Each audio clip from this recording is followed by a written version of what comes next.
Ilang taon na kayo, tay? 70. 70. 71 sa April. Ilang taon na kayo namamasada dito sa Cubao? Tagal na. 70 Ay, dapat. dati sa bus ako. Ha? Sa bus ako dati. Oh. Dito sa taxi, bago lang ako rito. Ano po probinsya nyo? Bicol. Bicol? Saan po sa Bicol? Tigawon. Partido. Ah, tag. Sa unahan ng pili. Oh. Nakapunta na rin ako dun eh. Wala akong pensyon. Ah, wala kayong pension. Mga hindi hinulog ng pinagtrabahuhan ko. Ano yung pinagtrabaho nyo dati? Dati nung binata ako sa janitor ako sa Central Bank. Agency yun. Ah. Walang hulog. Halos 6 na Ilang taon po kayo dun?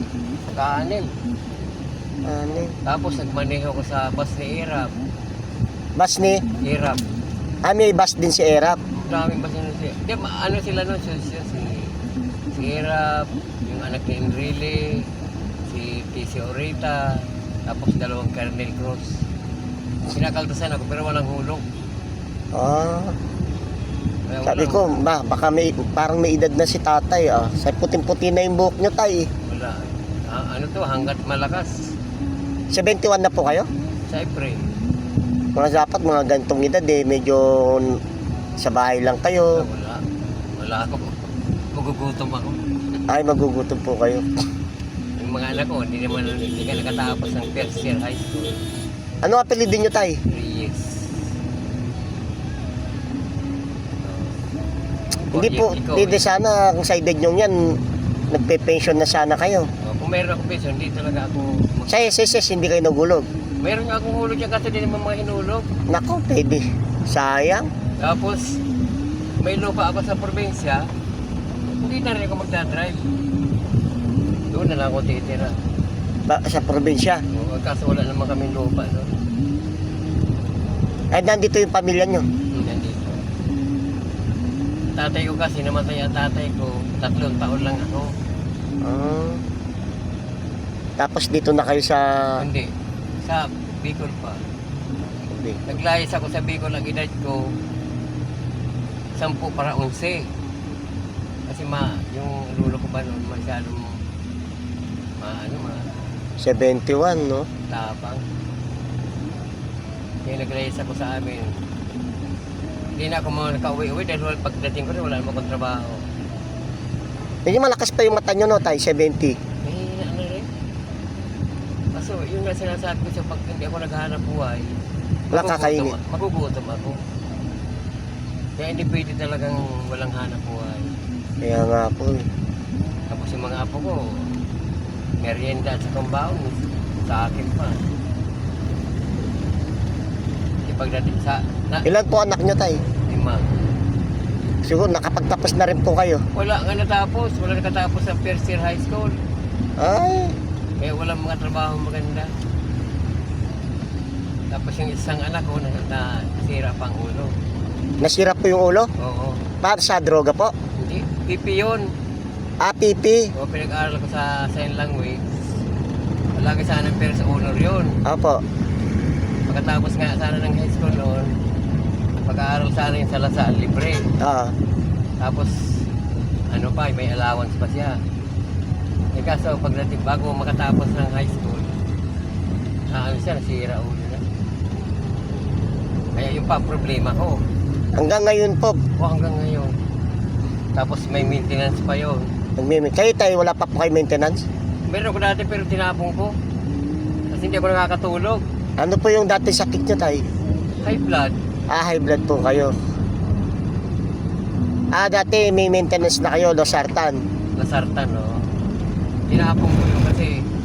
Kaya ako naman na sabi noon na high blood ako. Kasi di ganitong oras, mga 10:30. Nagdidilbo yung paningin ko. Ay, Sabi ko, ano kaya ito? Pero hindi ko naman sinasabi sa pasahero. Tapos, nung kababa yung pasahero ko, dumaan ako sa Mercury. oo. Sabi sa akin, nung nagkaano ng doon sa cashier ba, libre daw ang check-up. Sabi ko, tayo baka gusto mo pa-check up. Siguro nahalata ako na parang mahinang-mahina ako, di ba? Oo. Kaya sinabihan niya akong libre ang check-up. Di, Ingat po kayo lagi sa kalsada, tay. nagpa-check up ako ano. Sabi sa akin, 250.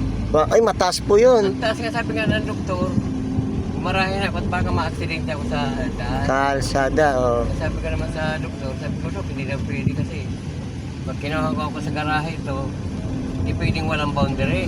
Oh.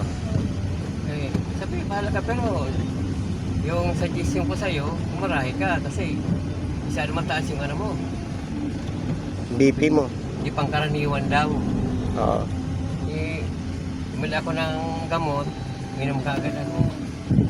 Tapos yung pineapple, tubig, saka anong Skyflex. Apo.